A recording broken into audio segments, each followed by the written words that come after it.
Okay. How do you make the perfect cup of tea? Tea bag and sugar, boiling water, smash the shit out of the tea bag, but don't rip it, then take it out and put your milk in. It's a variation. If you could open a show for any artist, who would it be? If it could be anybody,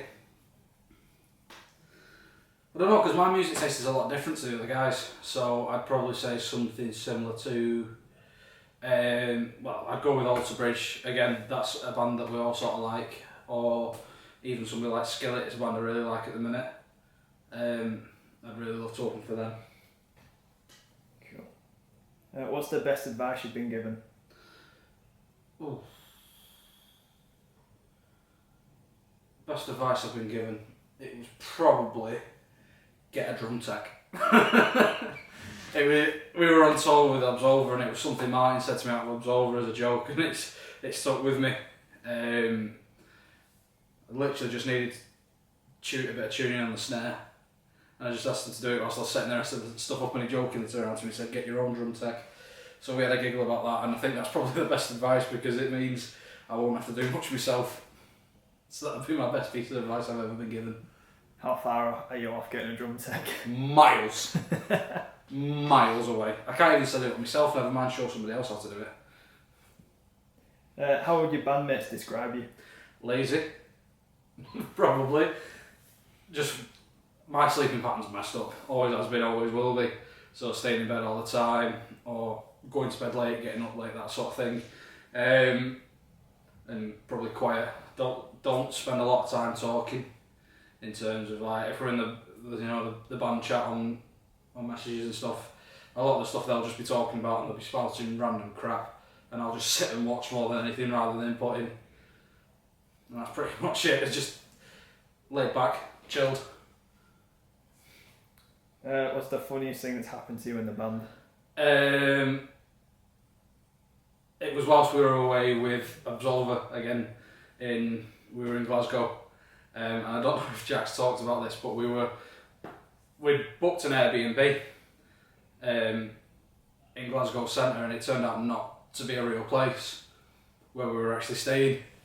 So it didn't exist, so we'd been done out of all this money. So we had to try and get that money back and then actually find somewhere to stay. So the four of us, me, Jack, Sheldon and Carl, who did the driving, literally we had to go to the nearest travel lodge and get a family room.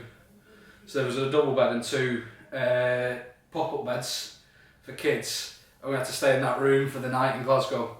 And it must have been about 2 o'clock in the morning after the show. I think it was Jack.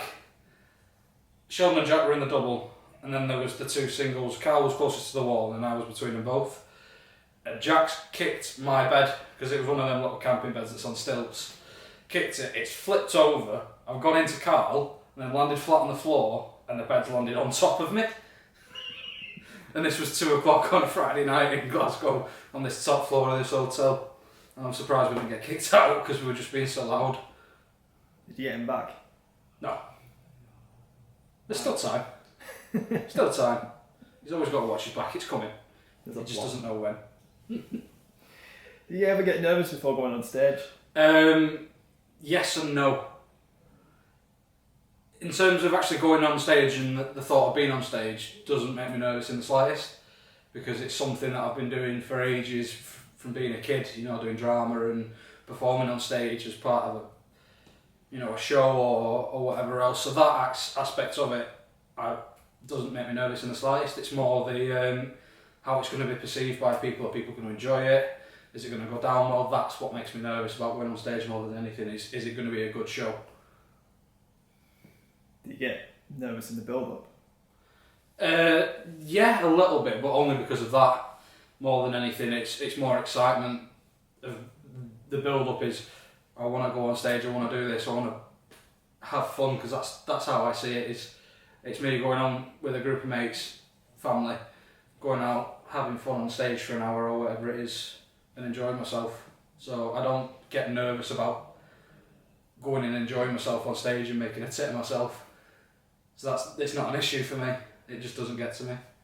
So when do those feelings start of the day? Normally when we turn up to the venue, more than anything. So we'll meet up at the studio early on to obviously get all the gear together and this, that and the other. We'll have a bit of a practice beforehand. And at that point, it's all chill, all excitement. It's more pulling up to the venue and, you know, seeing people that I've never met before and not wanting to make a tit out of myself by saying something or breaking something or doing something dodgy. But yeah, it's normally when we get into the venue between loading in and sound check. It's just that sort of period where I've got a bit of time to think is more likely when I get nervous. But other than that, it's as soon as we've done sound check and I know we're about to go, it's all good. Is your family musical? Yeah, not my side as such. More Jack and Aiden's side. Obviously, we're being cousins and stuff. Like my mum and dad can't play any instruments that I know of. I've got my brother. He plays a bit of guitar and sings, and he's pretty good. But other than that, on my side of the family, there isn't much. But when you go over to sort of Jack and Aiden's side, obviously there's their dad and then the brothers and stuff, all do music as well. But in terms of my side of that family, nobody really does it that I know of. What's your favourite sauce? Sweet chilli. Gotta be. I always forget sweet chilli exists. It's one of the It's a best good sauces, sauce. and it goes with everything. Absolutely everything. What do you mean? Chips, chicken, you can have it with anything. You can have it with your noodles. Cereal? Yeah, I don't eat cereal. Sweet chilli Weetabix doesn't quite work. I'm going to try it. Let me know. Nickelback? Yes. Good band. You can't say a bad word about Nickelback. Everybody says that they're such a dodgy band or nobody likes them. I think they're absolute quality. Some of the music they put out is absolutely brilliant. And a lot of people slag them off, but you'll say to them, oh, do you know this song? And they'll know all the songs and they'll know the words to them. But they just, because it's Nickelback, they instantly say no. But they're actually a pretty decent band. I find, I've not said this to you before, I always find it's just a few sketchy releases that like people make memes out of, like Photograph. Yeah. It's given a bad reputation. Yeah, but that song in itself, if you don't get all the dodgy remixes of it, that song itself is actually a pretty decent song. What's the best venue that you've played at? For me, it'd probably be Sound Control. Back when it was still open. Only played on the smallest stage, but obviously I'm a bit younger than the other guys in the band, and it was something we did in a previous band before it closed down. And Sound Control was such a important venue around Manchester at the time, and it's a place where I'd been to see loads of bands that I follow. So it was good for me to be able to experience that from the artist side rather than just a fan, because it's always a venue I'd love going to. So it was just special to be able to play there before it closed. What do you do for work outside of music? So normally I work in a Toby Carvery as a shift supervisor / kitchen member. I do a bit of everything around it, but obviously with all the coronavirus stuff, I've not been able to be in work. So what I've actually started doing in the meantime is I'm a delivery driver for Iceland. So obviously I'm doing that part-time just to get me out of the house and stuff. So dropping off your frozen orders if you order with Iceland anytime soon. Keep an eye out. You get a famous drummer come and deliver it to you. Yeah. Well, Jason Manford, obviously, he's doing it for Asda, I think, at the minute. He's doing delivery driving for that because he can't work. So it was just, I clocked it and it was something I fancied doing just to pass the time.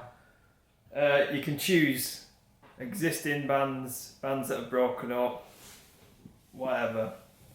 And this is for your personal festival. Who are the 3 headliners?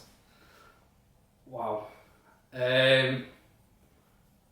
I know my mum's going to watch this, so there's a band I have to say, because she'll kill me if I don't. We'll make 2 versions. Yeah, one for my mum. No, Foo Fighters definitely. It's a band that I've always adored. It's something my mum's brought me up listening to, and something that me and my mum actually went to together to go and watch. So it's a band that we really like, and I know the lads as well really enjoy listening to Foo Fighters, because we all went to watch them when they played at the cricket ground at Old Trafford a few years ago. Who else would I have? Oh, I'm not sure. That's a pretty good question. Probably AC/DC. Just for the pure fact that it's AC/DC. You think rock music, you think bands like AC/DC, and it's somebody whose music I do enjoy listening to, so it'd be good to go and watch. And my other one would probably be Muse. Again, saw them at Download in 2015. They were headlining there on the Saturday, and it was one of the best visual performances I've ever seen. And it's another band that I'd love to see headline a festival again. So that's who I'd put on. Foo Fighters, Muse, and AC/DC. Nice. So that's it. Cool. I've got, same as Jack did earlier, just approach the camera and do whatever you want to do. Check out Strangers, released on the 26th of Feb.